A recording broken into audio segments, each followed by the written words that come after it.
누가복음 7장 18절에서 23절까지 말씀 제가 봉독하겠습니다.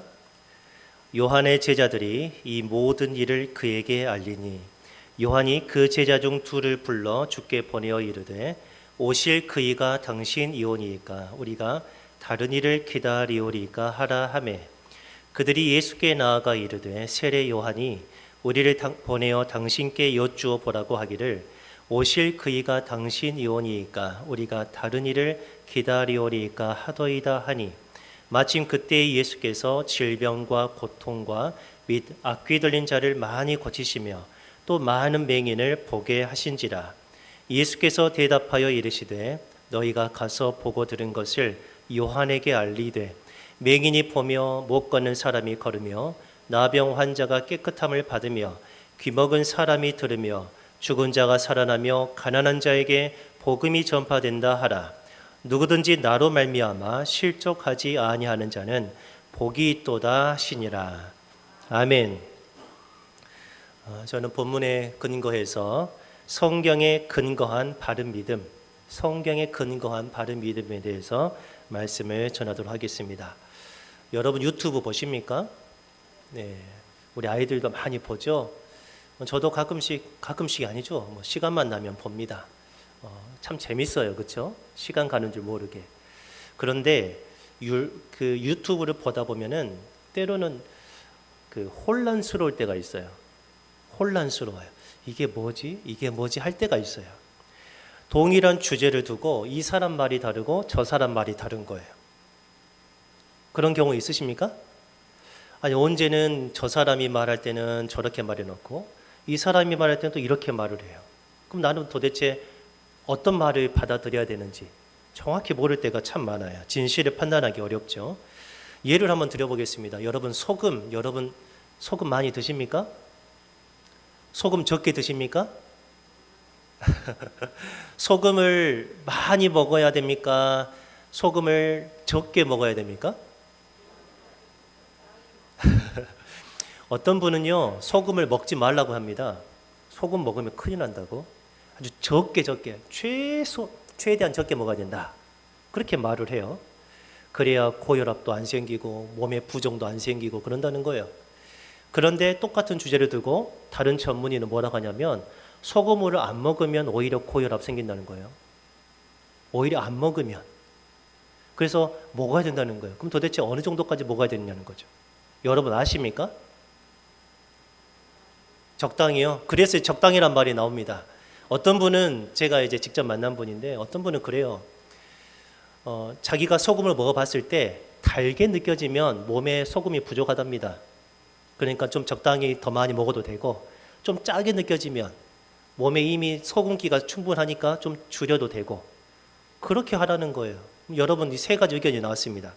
많이 먹어라, 적게 먹어라, 자기 몸의 형편에 맞춰서 그때그때 많이 먹고 적게 먹어라. 여러분 어느 지식을 받아들이겠습니까? 3번입니까? 여기도 1번, 2번, 3번 다 각각이에요. 이게 소금뿐만 아닙니다. 커피 문제도 마찬가지. 어떤 사람 커피를 마시면 건강하다. 어떤 사람 커피를 마시지 않아야 건강하다. 그럼 마시란 말입니까? 마시지 말란 말입니까? 참 어렵죠? 네, 어려워요. 유튜브는 사실 정보와 거짓 정보가 막 뒤범벅되어 있어요. 그러니까 어느 정도 지식이 있고 성인이 된 이제 여러분 같은 분들이 봐도 뭔지 모르는데 우리 아이들이 거기에 노출되기 시작하면 이제는 이도 저도 아닌 그런 거 돼버립니다. 만약에 바른 지식을 우리가 들었어요. 그래서 그대로 내가 선택을 했습니다. 그래가지고 소금을 아무튼 건강하게 먹었어요. 그러면 좋은 일 아니겠습니까? 근데 만약에 나쁜 지식을 받아들였어요. 소금을 좀 적당히 먹어줘야 되는데 아주 극단적으로 소금을 다 빼서 먹어버려요. 그러면 나중에 몸에 이상이 생긴단 말이죠. 그럼 큰일 아니겠습니까? 네, 바른 지식이 필요하다는 거예요. 우리 살면서. 근데 우리 삶에서 바른 지식이 필요할 뿐 아니라 믿음의 영역에서는 이거는 너무나도 중요한 일입니다. 이 신앙의 영역에서 바른 지식이라고 하는 것은 절대적입니다. 절대적. 행여 소금에 대한 지식이 잘못돼가지고 내가 좀 건강에 해쳤더라도 그거는 이 세상에서 잠깐 고생할 뿐입니다. 길어야 10년, 20년 혈압 때문에 고생하고 부종 때문에 고생하다가 이제 천국 가면 이제 그만인 것입니다. 그런데 만약에 신앙의 문제에 있어서, 믿음에 있어서 내가 잘못된 것을 받아들여서 믿고 있다. 그러면은 이 세상에서뿐만 아니라 영원한 문제가 되는 거예요. 그러니까 정말 중요합니다. 여러분, 무엇이 바른 믿음입니까? 여러분 그런 말 하죠. 저 사람 믿음은 참 좋다. 저한테도 그래요. 이제 처음 본 사람인데, 저분은 믿음이 진짜 좋습니다. 그러면 이제 그분이 봤을 때 믿음이 좋다는 그 기준이 뭘까요? 제가 봤을 때는 별걸로 아닌 것 같은데, 목사의 눈으로 봤을 때는 아닌 것 같은데, 굉장히 믿음이 좋다고 막 하시는 거예요. 또는 반대로, 제가 봤을 때는 이분은 믿음이 이렇게 있어요. 굉장히 딱 굳게 서 있습니다. 근데 어떤 분이 저한테 와서 하는 말이 믿음이 없다. 여러분 기준이 뭘까요? 여러분은 어떤 것을 기준으로 두고 저 사람이 믿음이 좋다 안 좋다, 바르다 틀리다 이렇게 말을 합니까? 바른 믿음이라고 하는 것은 성경에 근거한 믿음인 줄 여러분 기억하시기 바랍니다. 하나님의 말씀에 기준해서 거기에 뿌리가 내려져 있는 믿음이라야 진짜 믿음입니다. 그러면 성경에 뿌리 내렸다는 것은 무슨 뜻일까요? 성경에 뿌리 내린 믿음, 성경에 근거한 믿음이라는 것은 도대체 무슨 뜻일까요? 저는 두 가지로 말씀해 드립니다. 먼저는 성경에 여러분 글자 있죠? 성경 글자. 네, 이건 객관적입니다. 누가 봐도 똑같이. 자, 오늘 18절을 읽었는데 요한의 제자들이 이 모든 일을 그에게 알리니, 이거는 한글만 알면, 어느 정도 식견만 있으면 충분히 알 수가 있어요. 여기서 달리 해석할 수가 없어요. 그렇죠? 명확한 사실 아닙니까? 성경에 근거한. 이 기록되어 있는 하나님의 말씀에 기록이 되어 있어야, 근거가 되어야 그 믿음이 진짜라는 거예요. 무슨 말이냐면은 어떤 사람은 이렇게 말해요. 내가 기도해 보니까 그거 아니야. 그런 말 여러분 들어보셨습니까? 목사님 제가 기도해 봤는데요, 그거 아닌 것 같아요. 그 기도에 근거한 자기의 신앙인 거죠. 그게 올바르면 참 좋겠지만 아닐 수도 있잖아요. 그렇죠? 목사님 제가 기도하는데 뭔가를 봤습니다. 환상을 봤습니다. 또는 제 귓가에 똑똑히 뭔가를 들었습니다. 제가 어젯밤에 꿈을 꾸었는데 꿈에서 아주 신령한 것을 보았습니다. 그리고 저는 그것을 믿습니다. 라는 그런 분들도 있어요. 그게 아니라 설령 하나님께서 주신 꿈과 하나님께서 주신 예언과 하나님께서 보여주신 환상일지라도 그것에 절대적으로 의지하지 마시고, 그것이 과연 하나님의 기록되어 있는 말씀에 지지를 받는가, 이거를 다시 한번 거쳐야 된다는 거예요. 무조건 받아들이면 안 돼요. 왠 줄 아십니까? 귀신들도 자기를 빛의 천사로 나타낸다고 했습니다. 귀신이 두 뿔 달려가지고 우리한테 다가와서 막 흐흐 하면서 이렇게 나타나지 않는다는 거예요. 아주 아름답게, 아주 지혜롭게 우리에게 다가와서 마치 자기가 하나님의 천사인 양 하나님의 뜻이라고 전해준단 말이죠. 근데 그걸 덥석 받아들이면 그 영혼에 엄청난 문제가 생깁니다. 엄청난 문제.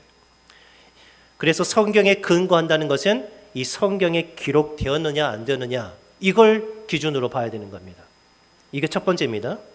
그리고 두 번째, 이 기록되어 있는 것도 중요하지만 이보다 더 중요한 게 뭔지 아십니까?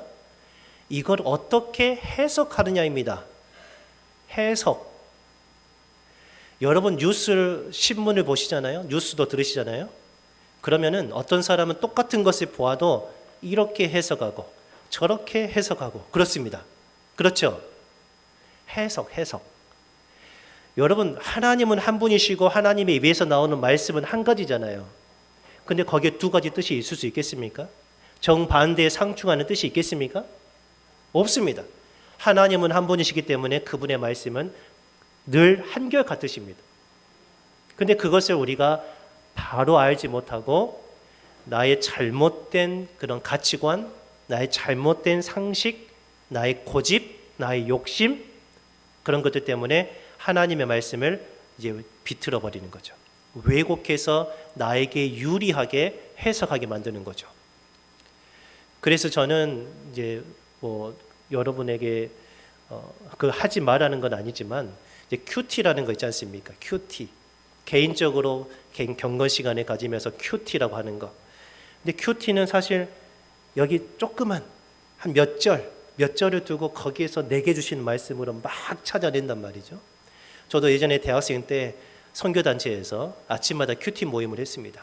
근데 꼭 뭐 하냐면은 한 5분 정도 묵상하게 만들고 이제 끝나고 나서 자 이제 묵상한 걸 서로 나누겠습니다. 그런단 말이에요. 오늘 당신에게 주는 말씀, 형제에게 주는 말씀, 자매에게 주는 말씀을 한번 나눠봅시다. 내 순서가 돌아오잖아요. 그 나는 아무리 봐도 모르겠는데 내게 어떤 깨달음이 없는데 뭔가를 말을 해야 되니까 거기서 막 찾는 거예요. 찾아내요, 일부러.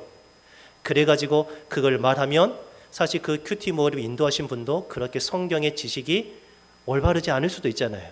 근데 맞다고 딱 지켜 세워지고 이제 그런 잘못된 그 결과를 낳을 수가 있다는 거예요. 그렇지만은 어느 정도 식견이 있고 어느 정도 참고할 만한 좋은 책이 있고 지도자가 있는 상황에서 큐티를 하게 되면 그건 괜찮습니다. 근데 혼자 하는 경우 그건 정말 위험한 것입니다. 안 하는 것보다 낫겠습니다만은 정말 조심해야 될 부분이에요. 해석의 문제입니다. 해석. 예수님에게 어떤 율법 교사가 이렇게 시험했습니다. 누가복음 10장 나중에 살펴볼 텐데요. 어떤 율법 교사가 일어나 예수를 시험하여 이르되 선생님 내가 무엇을 하여야 영생을 얻으리까 그랬어요. 자, 내가 무엇을 해야 영원한 생명 곧 하나님의 나라에 들어가겠습니까? 라는 질문을 했다는 거예요. 그 질문 자체는 굉장히 좋죠. 만약에 누군가가 저에게 와서 목사님 어떻게 하면 천국 갈 수 있습니까? 그럼 저는 너무 기쁠 것 같아요. 그런 질문이 없으니까 좀 아쉬울 뿐입니다. 근데 이 율법교사는 좋은 의도로 말을 한 겁니다. 그때 예수님께서 이렇게 말씀하시죠. 율법에 무엇이라 기록되었으며 네가 어떻게 읽느냐 그랬어요. 빨간색 부분 율법에 무엇이라 기록되었느냐라고 하는 것은 이 글자를 묻는 것이죠. 성경에 기록되어 있는 하나님의 말씀, 그 객관적인 말씀이 무엇인지 너 알고 있느냐라는 거예요. 왜냐하면 글자만 보면 알 수 있으니까요. 이것은 처음에 말했듯이 성경의 객관적인 사실, 성경의 문자 그대로의 사실, 그걸 말하는 거예요. 그리고 그것을 파란색 글자는 뭡니까? 네가 어떻게 읽느냐 그랬어요. 어떻게라고 하는 것은 뭐예요? 해석이죠. 무엇이라고 하는 것은 객관적인 사실, 정보. 이것을 어떻게 읽느냐라고 하는 것은 해석의 문제란 말이에요. 해석. 그러니까 이 성경에 있는 말씀을 알고 그걸 내가 바르게 해석할 때 그 해석의 근거와 믿음이 바른 믿음이라고 하는 거예요. 예를 한번 들어보겠습니다. 여러분 우리나라의 그 제사 문제가 상당히 좀 심각하지 않습니까? 요즘은 뭐 많이 세대 교체가 되면서 이제 신앙의 1대, 2대, 3대까지 막 이어가면서 이제 그런 문제들이 많이 사라져가긴 하지만 요즘도 그런 문제 때문에 골치 아픈 그런 집도 있습니다. 근데요, 이 제사 문제에 대해서 우리 개신교는 뭐라고 합니까? 해도 되는 겁니까? 안 해야 됩니까? 안 해야 된다고 말을 해요. 그런데 천주교, 카톨릭은 뭐라고 하는지 아십니까? 해도 된다라고 말을 해요. 그 우리가 보는 이 성경과 천주교인들이 보는 성경이 같을까요? 다를까요? 달라요? 같아요? 똑같습니다. 똑같아. 물론 정경과 외경이라는 게 있습니다. 예, 정경. 근데 우리 66권이 그대로 거기에 다 있어요. 카톨릭 성경에도. 그리고 역사가 좀 들어가 있죠. 그러니까 신앙에 있어서는 완전히 동일한 말씀을 가지고 있단 말이에요.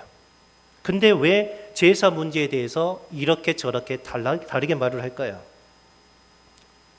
고린도전서 10장 20절에 이런 말씀이 있습니다. 같이 한번 읽어볼까요? 무릇 이방인이 제사하는 것은 귀신에게 하는 것이요 하나님께 제사하는 것이 아니니 나는 너희가 귀신과 교제하는 자가 되기를 원하지 아니하노라. 아멘.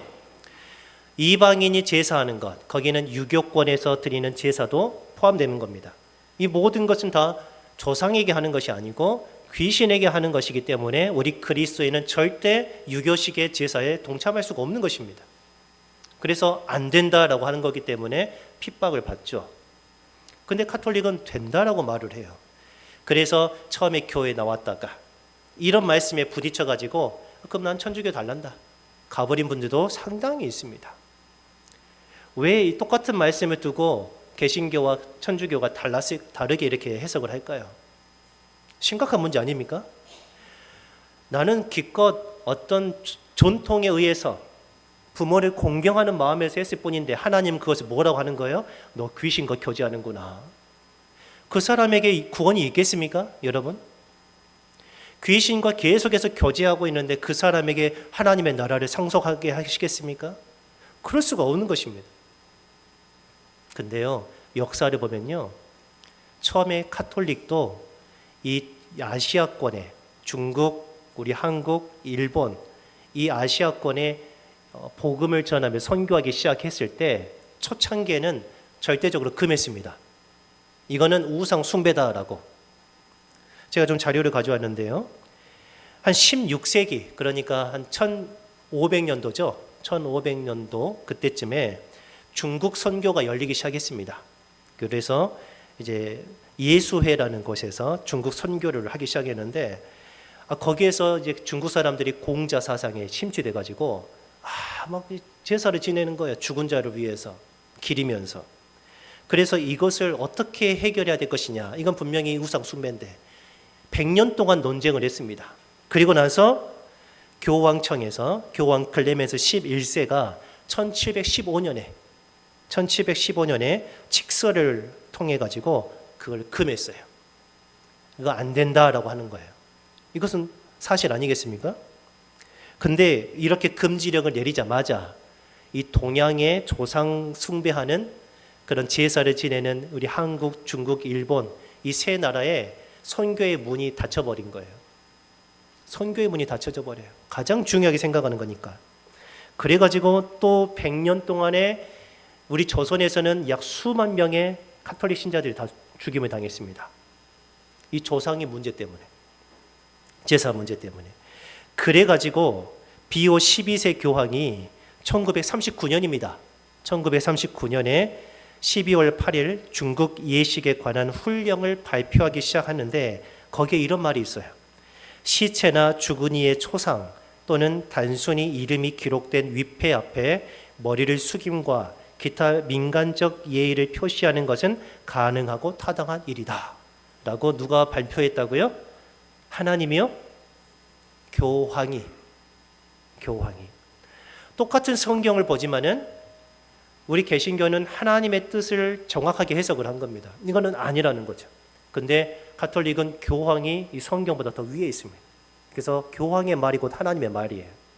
그래가지고 이렇게 조상을 숭배하도록 했다는 거죠. 저는 지금 무엇에 대해서 말하고 있는 겁니까? 성경을 정확하게 파악하는 것도 중요하지만 그보다 더 중요한 게 뭐라고요?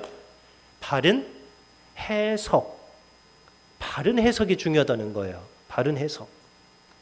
처음에 유튜브 얘기를 했습니다. 여러분 유튜브를 통해서 설교를 들어보십시오. 얼마나 많은 설교가 있는지 몰라요. 정말 많습니다. 우리는 차에서도 라디오를 통해서, 우리 휴대폰을 통해서 집안일을 할 때도 늘 설교를 들을 수 있습니다. 그런데 제가 들어보면은 가끔씩 똑같은 문제로 정반대의 말을 하는 설교들이 많습니다. 근데 우리는 잘 몰라요. 그냥 다 아멘 하고 있죠. 정말 위험한 겁니다. 믿음은 바른 믿음이라야 합니다. 여러분 바른 믿음을 가지시기 바랍니다. 바른 믿음. 무엇이 바른 믿음이라고요? 기록된 성경을 올바르게 해석한 그것에 근거한 믿음이 바로 바른 믿음인 것을 믿으시기 바랍니다. 오늘 본문에 왜 제가 이런 얘기를 쭉 했냐면은 오늘 본문에 잘못된 믿음이라고 말할 수는 없지만 뭔가 좀 상당히 아쉬운 믿음을 가진 사람이 나와요. 누군지 아십니까? 그 유명한 세례 요한. 세례 요한이 우리가 볼 때는 완벽한 그런 하나님의 사람 같지만 그 나름도 좀 실수하는 부분도 있어요. 요한이 어떻게 말을 합니까? 오늘 7장 19절에 요한이 그 제자 중 둘을 불러 주께 보내어 이르되, 잘 보세요. 오실 그이가 당신이오니까 우리가 다른 이를 기다리오리까? 이렇게 제자들을 보내가지고 질문하게 하는 것입니다. 이 두 사람을 보냈다고 하는 것은 증인입니다. 증인. 한 사람의 말로는 증인이 안 되니까 두 사람을 보내서 확증을 받으려고 하는 것이죠. 자, 보세요. 여기서 중요한 것은 오실 그이와 다른 이라고 하는 거예요. 오실 그이라고 하는 것은 구약 성경에 하나님께서 보내시겠다고 약속한 구원자거든요. 하나님의 아들 그리스도. 그 그리스도가 오시겠다고 성경에 기록이 되어 있는데, 오시겠다고 하신 그분이 바로 당신입니까? 아니면 우리가 다른 사람을 기다릴까요? 지금 이 말에 무엇이 담겨 있습니까? 세례 요한이 예수님을 그리스도라고 확신하는 것입니까? 아니면 의심하고 있는 겁니까? 의심하고 있어요. 너무 충격적이지 않습니까? 아니, 다른 사람도 아니고 세례 요한이 예수님을 의심하고 있어요. 자기가 볼 때 자기가 생각한 그리스도가 아니라는 거예요. 자기가 성경을 해석한 그 해석에 근거한 그리스도의 모습이 아닌 거예요.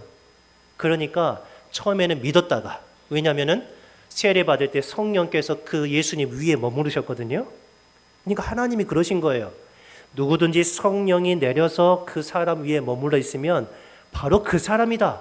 그 사람이 불과 성령으로 세례를 베푸는 자인 줄 알라 라고 했는데, 아니 여러 사람들을 세례를 베푸다 보니까 어떤 사람에게도 성령이 내리지 않으셨는데 딱 한 사람이 세례를 받고 올라오는데 갑자기 하늘에서 열리고 비둘기처럼 성령이 내린 것을 자기가 본 거예요. 아, 이분이구나. 그래가지고 요한이 예수님을 다른 사람에게 증언하기 시작한 겁니다. 이분이다 라고 하는 거예요. 이분이다. 이제부터는 나를 따라다니지 말고 저분을 따라다녀야 된다. 나는 쇠하여야 되고 나는 없어져야 될 사람이고 저분은 존귀히 여김을 받아야 할, 흥하여야 될 분이다 라고 이렇게 말을 한 겁니다. 요한은 예수님이 그리스도이신 것을 가장 먼저 안 사람입니다.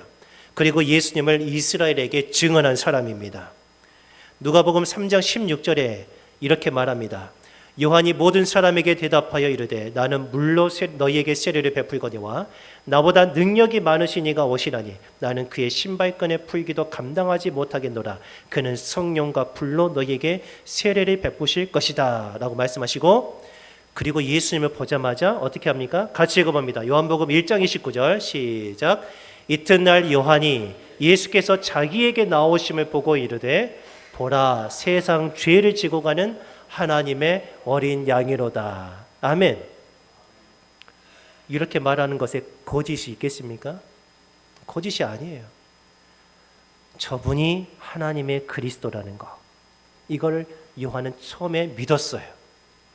그런데 요한이 지금 제자들 2명을 보내가지고 당신이 그리스도인입니까? 그리스도입니까? 아니면 다른 사람을 내가 기다릴까요? 내가 좀 잘못 본 것 같은데, 이렇게 헷갈려가지고 예수님께 제자들을 보낸 거예요. 요한이 왜 예수님에 대해서 오해했을까요? 요한이 왜 예수님에 대해서 오해했을까? 먼저 알 것은 이거예요. 여러분, 어느 누구도 완전한 믿음이라고는 가진 사람은 없습니다. 완전한 믿음은 없어요. 다 어느 정도 실수가 있고 부족한 부분이 있어요. 자, 보세요. 아이를 낳았어요. 핏덩이를 낳았습니다. 3.5kg 아주 건강한 아이를 낳았어요. 우리가 볼 때는 아기, 아무것도 하지 못하는, 그런다고 해서 이 아기가 사람이 아닙니까? 사람이죠. 근데 완전한 사람이라고 말하기는 좀 어렵죠. 어떻게 해야 되죠? 태어났으면 자라나야 되겠죠. 그래서 성인 돼야 되겠죠. 자라난 사람. 그렇죠? 아이가 태어나서 자라나는 것처럼 믿음도 성장하는 특징이 있어요. 여러분 교회를 오래 다니셨습니까? 그 말은 무슨 말인지 아십니까? 그만큼 믿음이 성숙했다는 뜻입니다. 성숙해야 한다는 뜻이에요. 그런데 10년 전이나 지금이나 나의 믿음이 그대로라면은 뭔가 병드는 거예요. 병든 거. 각성해야 됩니다. 교회 처음 나오셨습니까? 나온 지 얼마 안 되셨습니까? 지금은 모르실 수 있어요. 그러나 성장한다는 것을 기대하시고 하나님께 은혜를 구하시기 바랍니다. 하나님, 내게 바른 믿음을 주세요. 나의 믿음을 성장시켜 주세요. 나는 아무것도 모르겠어요. 좀 알게 해주세요. 라고 여러분 간구하시기 바랍니다. 믿음은 성장한다는 거예요. 그래서 베드로 후서 3장 18절에 오직 우리 주 곧 구주 예수 그리스도의 은혜와 그를 아는 지식에서 자라가라 그랬어요. 여러분, 예수 그리스도를 바로 아시는 그 올바른 지식 가운데서 여러분 믿음이 자라가시기 바랍니다. 자라야 돼요. 이게 첫 번째 이유예요. 요한도 완전한 믿음은 아니었다라는 거예요. 또 다른 이유가 있습니다. 오늘 주제와 관련된 것. 세례 요한은 잘못된 해석을 한 거예요. 잘못된 생각을 가지고 있던 거예요. 왜 요한이 이런 잘못된 생각을 하게 되었냐면은 누가복음 오늘 본문 18절에 이렇게 배경을 말하고 있습니다. 요한의 제자들이 이 모든 일을 요한에게 알려줬습니다. 지금 요한은 옥에 갇혀 있거든요. 근데 바깥 활동, 자기가 이스라엘에게 증언했던 나사렛 예수, 그분이 어떻게 활동하고 있는가를 궁금한 거예요. 그러니까 제자들이 다 보고 와서 그때그때 와서 보고를 하는 거죠. 스승님, 저 나사렛 예수가 이랬습니다. 나사렛 예수가 저랬습니다. 라고 말을 하는데 처음에 한두 번 들었을 때는 그래 그랬을 거예요. 나중에 뭔가 아닌데 지금 세례 요한이 마음이 불편해진 거예요. 이 모든 일을 듣고 나서 이제는 안 되겠다 하는 거예요. 이제는 안 되겠다. 야, 가서 물어봐라. 우리가 다른 사람이 기다릴 것인지 한번 물어봐라. 라고 했던 거예요. 그러면 이 모든 일은 어떤 일을 들었을까요? 세례 요한이 들었던 모든 일은 어떤 일일까요? 당연히 바로 앞에 일이겠죠. 바로 앞에 우리가 살펴보았던 누가복음 초창기부터 예수님이 세례를 받으신 이후부터 지금까지의 일, 그 모든 것을 다 보고받은 거예요. 근데 좁게 보면은 7장 1절부터 10절에 백부장의 종을 치유하신 사건, 우리 지난 시간에 살펴본 겁니다. 백부장의 종을 치유하셨어요. 이방인의 종을 치료하셨어요. 또 11절부터 17절까지 죽은 과부의 아들을 되살렸어요. 근데 하나님의 법에 따르면 시체를 만지지 말라는 거예요. 시체 만지면 어떻게 되냐면 이 사람이 부정해진다는 거예요. 그래서 거룩한 사람일수록 더러운 것을 만지지 말라는 규정이 있습니다. 규정이 있어요. 근데 예수님은 그런 거 관여하지 않고 율법에 뭐라고 기록되는지 그런 거 상관하지 않고 관에다 손을 댔단 말이에요. 율법에 금하고 있는 것을 한단 말이에요. 그런 것들을 듣고 나서 아니구나 라고 생각을 했던 거예요. 구약에 예언된 그리스도에 대한 요한의 해석과 예수님의 실제 모습이 너무 다른 거예요. 너무 다른 거예요. 요한은 어떤 그리스도를 기대했을까요? 요한이 알고 있는 그리스도의 모습, 여러분이 알고 있는 구원자의 모습, 여러분에게 하나님은 어떤 분이십니까? 그런 것을 지금 묻고 있는 겁니다. 요한은 이런 그리스도를 아마도 기대하지 않았을까요? 강력한 심판자. 죄에 대해서는 책망하고 나라의 독립을 꾀하고 이스라엘의 독립, 자유를 위해서 그런 심판자이지 않을까. 왜냐하면은 여러분 요한의 설교 가운데 보면 굉장히 막 무섭습니다. 여러분 세례 요한이 옛날에 돌아가셔서 다행이지 오늘 살아계셔서 오늘 우리 칠정교회에 오셔서 설교를 하셨다. 여러분 그 설교 5분도 못 들어요. 전화되니까 여러분 듣고 계시죠? 생각해 보세요. 요한의 설교를 여러분 잘 한번 생각해 보세요. 제가 대표적인 설교를 가져왔거든요. 누가복음 3장 7절에 요한이 세례받으러 나오는 무리에게 이르되 뭐라고요? 독사의 자식들아. 그 원래는 짐승들에게는 새끼라는 표현을 쓰잖아요. 자식이라는 사람이잖아요. 그러니까 원래는 독사의 새끼들이라 그 말입니다. 이 독사 새끼들아 그랬어요. 여러분 만약에 제가 여러분에게 지금 독사라고 한다면 여러분 감당할 수 있습니까? 한번 그렇게 해볼까요? 전 한 7년 전에는 그렇게 설교했습니다. 전 무서울 게 없던 사람이고 지금도 사실은 무서울 게 없습니다. 근데 그렇게 해가지고 변하지는 않더라고요. 그래서 다 포기했습니다. 여러분 세례요한의 설교 너무 무섭지 않습니까? 독사의 새끼들아 누가 너에게 일러 장차올 진노를 피하라더냐. 무슨 말이냐면 하나님의 진노가 너희에게 있을지어다 그 말입니다. 너무 무서워요. 누가복음 3장 9절에 이미 도끼가 나무 뿌리에 놓였으니 좋은 열매 맺지 아니하는 나무마다 찍혀서 불에 던져지리라 그랬어요. 당신들이 그리스도인이라고요? 그리스도인답게 살지 않으면 하나님이 다 찍어서 영원한 불에 던져버릴 것입니다. 이런 설교를 했다는 거예요. 여러분 그거 듣고 아멘 하시겠습니까? 근데 사실 아멘 하셔야 됩니다. 아멘 안 하시잖아요. 나에게는 그런 일이 안 일어나길 바랍니다. 세례요한이 얼마나 무서운 사람인지 아십니까? 이 사람은 진짜 죽는 것도 두려워하지 않아요. 왕에게 가가지고 왕의 잘못을 책망을 했던 사람이에요. 와 보세요. 마가복음 6장 18절에 이는 요한이 헤롯 왕에게 이르되 동생의 아내를 취한 것이 옳지 않다라고 책망을 했던 겁니다. 당신이 왕인데 자기 동생의 아내 제수 씨를 취해버린 거예요. 제수 씨를. 그래서 딱 세례요한이 거친 그런 야성을 가지고 가서 왕에게 손가락질하면서 당신의 그 행동 회개하십시오라고 했단 말이에요. 그러니까 옥에 갇혀버린 거예요. 나중에 목배임을 당해서 죽어요.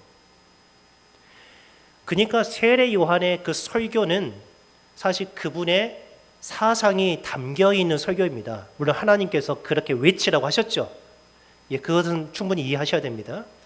그러니까 요한도 예수님이 오시면 불과 성령으로 막 세례를 베풀고 막 다 불태워버리고 악에 대해서 책망을 하고 그 다음에 지금 우리나라 이 하나님의 나라인 이스라엘을 짓밟고 있는 로마를 다 물리치고 그런 강력한 군대를 일으키는 그런 아마 그리스도를 생각했을런지 몰라요. 근데 예수님은 지금 뭐하고 계셔요? 여기까지만 보면 예수님은 다 품어주세요. 로마 군대의 장교도 사랑해주세요. 과부의 죽은 아들도 불쌍히 여기셔서 살려주세요.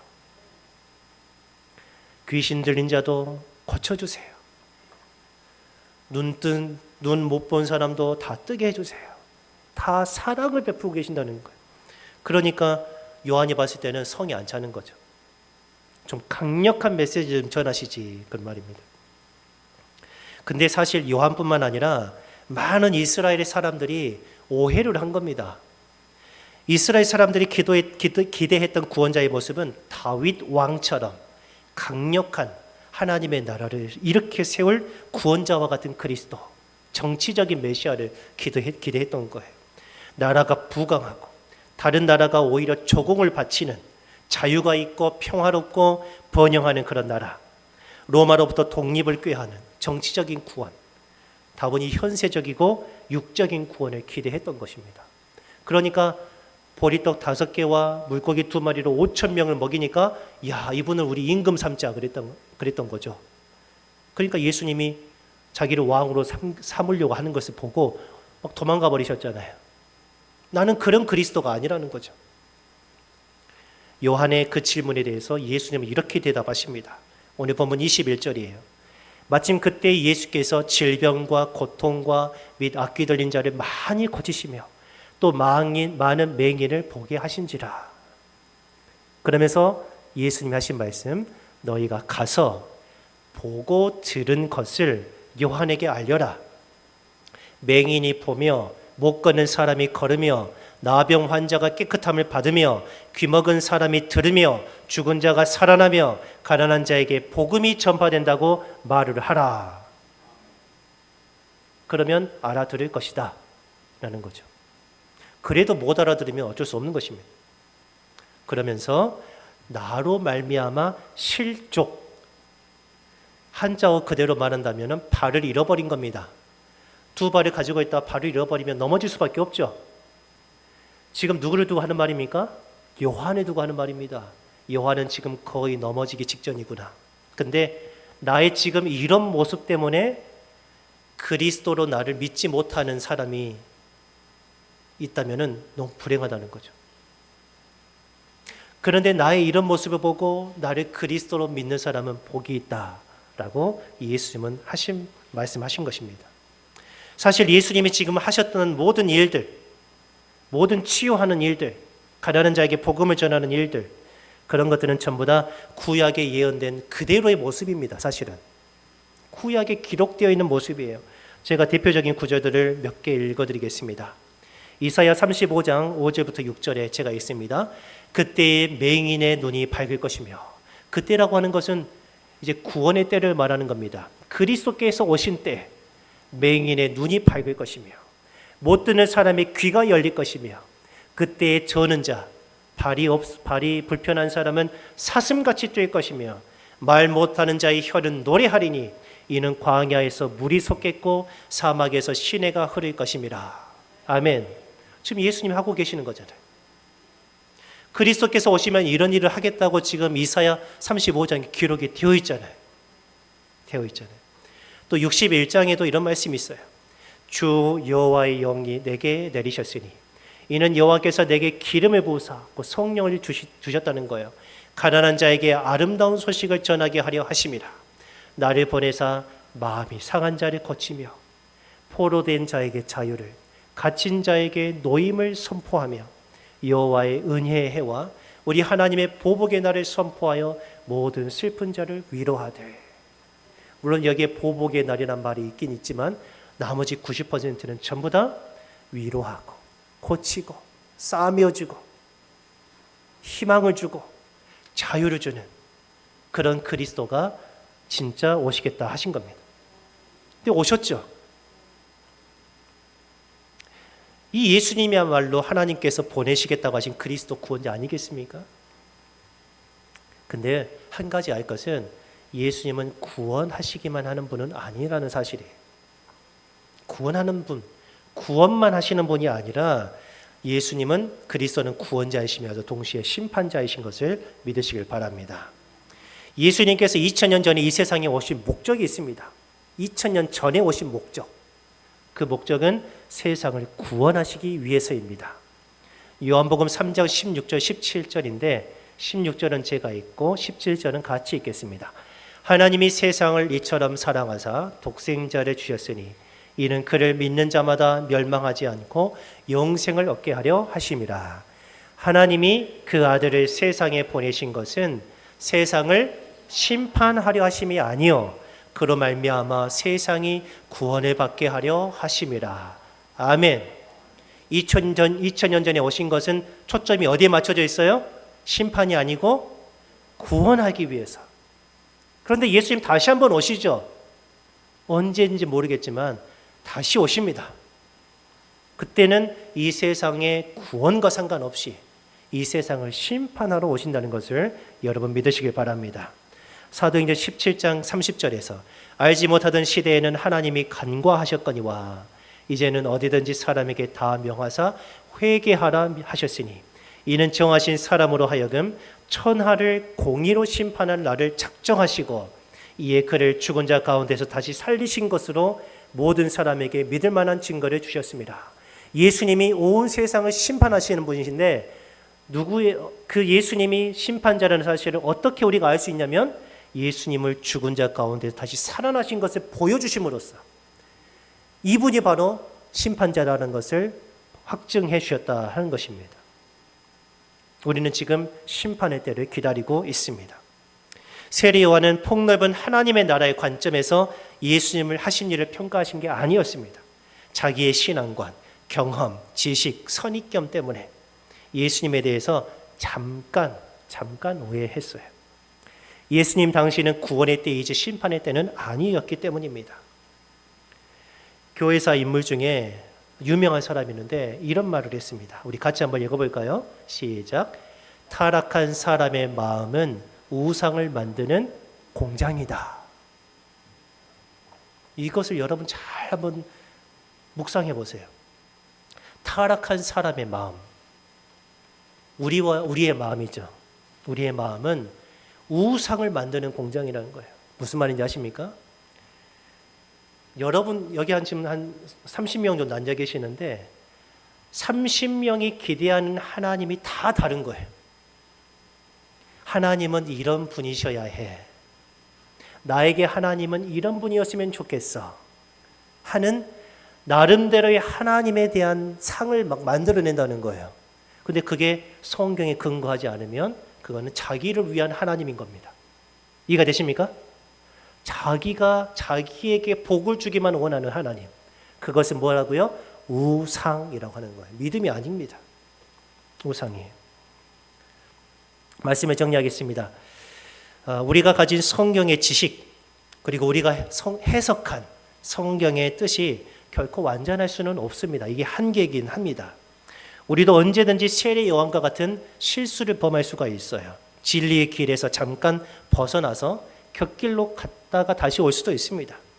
그런데 원리를 말씀드리자면 바른 믿음을 갖기 위해서는 성경에 무엇이라 기록되었는지 이걸 아는 것이 중요하고 그보다 더 중요한 것은 이걸 바르게 해석하는 것이 중요하다는 겁니다.